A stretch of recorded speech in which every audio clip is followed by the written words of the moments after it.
Matapos pagbantaan ni Boy Blasyon John Vic Remulla ang mga kapatid natin sa Iglesia ni Cristo, nahuhulihin kung sakaling ito ay pagmula ng destabilisasyon, ay sinupalpal at binanatan ni Attorney Rowena Guanzon itong si Boy Blasyon John Vic kasama ang palasyo at nanawagan sa ating mga kababayan na huwag matakot at sumama sa 3 days rally for transparency for a better democracy ng Iglesia ni Cristo. Ayon kay Attorney Rowena Guanzon, tumindig at lumaban para sa ating bayan.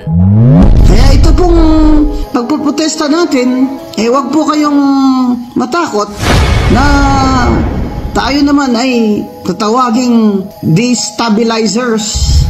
Dahil tayo ay nag-exercise lamang ng ating constitutional freedom of speech and to air our grievances against our government.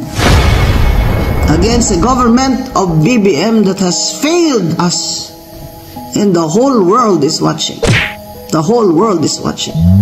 Sama po kayo sa mga rally sa November 16, 17 at 18. Ano man po ang relihiyon nyo, dahil hindi po ito batay sa relihiyon lamang ang ating pagtutol sa gobyernong kurakot at sa gobyernong incompetent.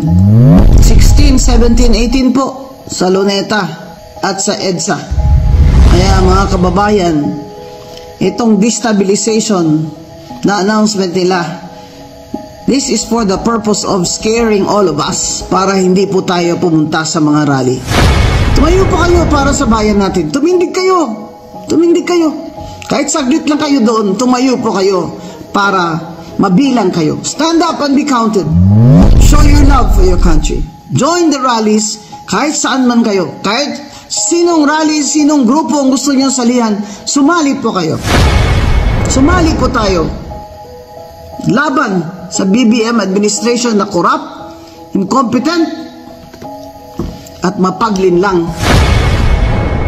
Dagdag pa ni Attorney, ang former Commission on Election Commission ni Rowena Guanzon ay naging the man who can't be moved nga itong si Boy Blasyon John Vic Remulla noong September 21 Trillion March Rally. Ngayon pa kayang mas malaki at marami na ang magrarally.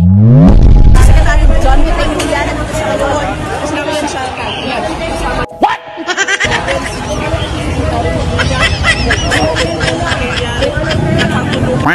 Google! Barinig kita sa mukha eh!